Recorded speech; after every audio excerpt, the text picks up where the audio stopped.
The Pakistani offensive at Asal Uttar failed because a bold, armored idea met a battlefield that steadily took away the conditions required for success. That explanation may sound simple, but it is more useful than any single-cause legend. The thrust toward Kemkaran and beyond was not foolish merely because it failed, and it was not defeated by one weapon, one heroic act, or one lucky event. It failed through the interaction of terrain, delay, reconnaissance problems, imperfect combined arms, Indian defensive preparation, and the difference between possessing strong tanks and using an armored formation effectively. The battle rewards careful analysis because it shows how armored warfare actually works. Victory came from a chain of reactions meeting a chain of mistakes. If you would like to move beyond the podcast, you can see my available books at militaryauthor.me. And at trackpads.com, you will find magazines and galleries with hundreds of thousands of photos and videos to explore. The Pakistani plan had a real operational logic. A strong armored thrust through Kemkaran toward Beakywind, Harakeh, and the Bias line could have created a serious crisis for India in Punjab. The objective was not merely symbolic. Roads and crossings beyond Kemkaran mattered because they connected movement, supply, and defensive depth. If Pakistan's 1st Armored Division had broken through quickly and preserved momentum, Indian commanders might have faced a much more dangerous problem than the loss of a border town. For that reason, the plan should not be dismissed as absurd after the fact. It aimed at a vulnerability. Its failure came because the conditions required to exploit that vulnerability proved far harder to create and sustain than the plan assumed. The first major reason for failure was delay.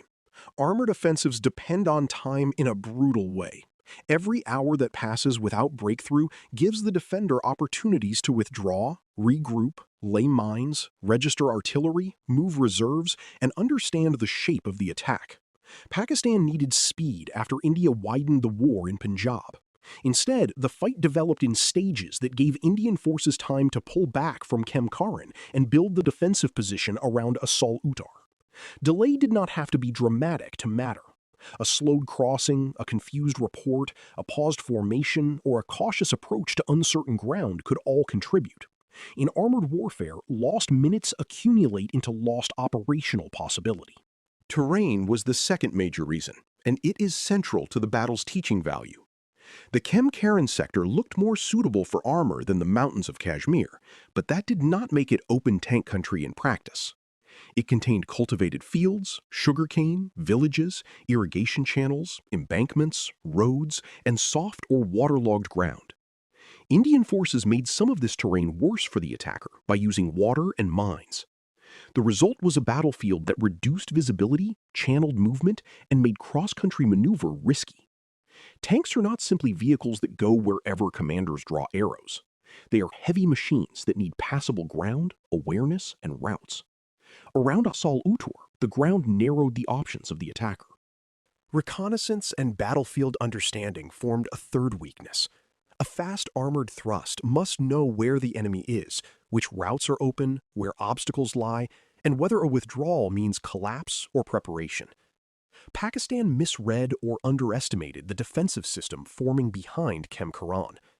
Indian movement backward could be interpreted as weakness, but it was also becoming a method. The defensive box around Asal Uttar was not obvious at every moment from the attacker's perspective, especially in crops, villages, and poor visibility. Once tanks advance without a clear picture, they may discover the defense only by running into it. That is the most expensive form of reconnaissance, because the price is paid in vehicles, crews, and lost tempo. The fourth reason was combined arms friction.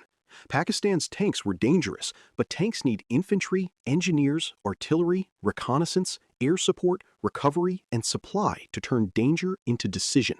In close country, infantry must protect tanks from hidden anti-tank weapons and clear villages or field positions. Engineers must handle mines, obstacles, and bad ground. Artillery must suppress defenders at the right moment. Recovery and maintenance must keep the formation from shrinking as vehicles break down, bog, or take damage. At Asal Uttar, these elements did not work smoothly enough to maintain the offensive rhythm. The tanks carried too much of the battle's burden, and when tanks are forced to solve every problem themselves, their strengths begin to erode. Indian preparation was the fifth and perhaps most visible reason. The withdrawal to Asal Uttar was not simply a retreat, it was the beginning of a deliberate defensive answer. Indian commanders traded exposed ground for time and depth. Engineers laid mines, water was used to soften fields, artillery was organized, infantry held villages and approaches, and armor was placed to fire from better ground. The result was not a perfect fortress, but it did not need to be perfect. It needed to slow, channel, confuse, and expose the attacking armor. This is what good defensive preparation does against tanks. It does not always stop the first vehicle at the first line. It makes the formation fight worse with each movement forward. The Indian use of armor was also important. The battle is sometimes remembered as Pattons versus Centurions, but the actual story was more complex. Older Shermans of Deccan horse helped break the early momentum at dangerous range. Centurions of 3rd Cavalry gave the defense heavier anti-tank power at the moment when Pakistani movement had already been constrained. Indian tanks were effective because they were used within the defensive system rather than thrown into an open contest of prestige. They fired when the attacker was slowed, exposed, or predictable. That is a crucial lesson. A defending tank does not have to win a race. It has to appear where the enemy's movement has already been made costly. Infantry made that armored defense possible. Positions around Chima, Asal Uttar, and nearby villages prevented Pakistani armor from treating the defensive zone as empty ground. Infantry protected mines and anti-tank weapons, observed movement, held local strongpoints, and complicated the relationship between Pakistani tanks and their supporting troops. The story of Abdul Hamid and other anti-tank actions matters because it shows how a small weapon could have large effects when the terrain and defensive system created the right opportunity. But infantry's contribution was broader than any one action. It anchored the battlefield. Without infantry holding ground, Indian tanks and artillery would have had fewer stable points around which to organize their fire. Logistics and recovery added another layer to the failure. Armored divisions consume fuel, ammunition, spare parts, track life, road space, and command attention at an extraordinary rate. A breakthrough requires not only tanks at the front, but supply columns and recovery vehicles able to follow through danger and congestion. When tanks bog down, are disabled, or block routes, recovery becomes urgent and hazardous. If damaged vehicles cannot be recovered, losses rise and routes become more cluttered. If fuel and ammunition cannot arrive smoothly, the offensive loses endurance. These problems are less dramatic than tank duels, but they are central to operational success. At Asal Uttar, the more the battlefield slowed Pakistan's armor, the more logistics became part of the trap. Command judgment must also be considered, though it should not be reduced to hindsight blame. Pakistani commanders faced pressure to restore initiative after India widened the war, and the promise of a deep armored thrust was attractive. But the operation required a clear sense of when to push, when to pause, how to read Indian withdrawal, and how to keep all arms coordinated through a confused battlefield. Indian commanders faced their own severe risks, especially in withdrawing from Kemkaran and holding a hastily built defense. Their key success was recognizing that they could not meet the Pakistani offensive on the terms Pakistan wanted. They changed the terms. Command at Asal Uttar was therefore not only about issuing orders, it was about understanding what kind of battle was actually being fought. The offensive also failed because morale and psychology shifted. At first, Pakistani armor carried confidence, and Indian defenders faced the intimidating approach of a stronger-looking armored force. But as the attack slowed, as Pattons were hit or trapped, and as the defensive box held, confidence moved in the other direction.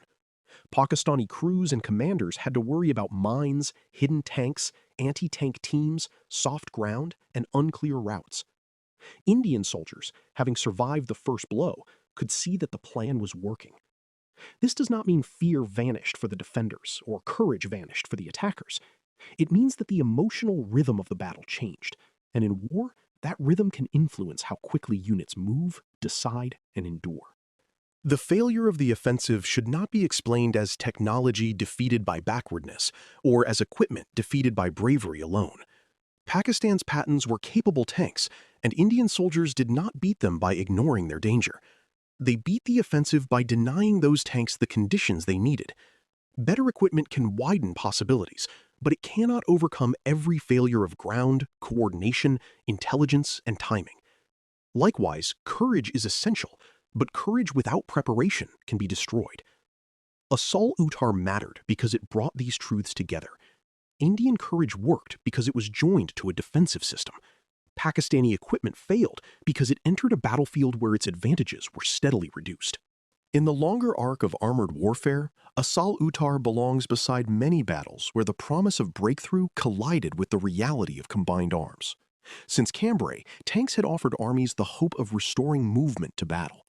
By 1965, they were stronger, faster, and better connected by radio, but they still depended on the same essentials: passable ground, fuel, maintenance, reconnaissance, infantry, artillery, engineers, and command tempo. The Pakistani offensive failed because too many of those essentials broke down at the decisive place and time. India won because it adapted quickly enough to attack the offensive's dependencies rather than merely its vehicles. That is the enduring lesson. Asal Uttar was not magic. It was armored warfare explained in the hardest possible classroom. You've been listening to Famous Tank Battles. These battles were never just about machines. They were about doctrine, terrain, firepower, logistics, and the hard problem of turning shock into victory. For more military history writing and books, visit militaryauthor.me. And for magazines, podcasts, and a massive archive of military photos and video, visit trackpads.com. Thanks for listening.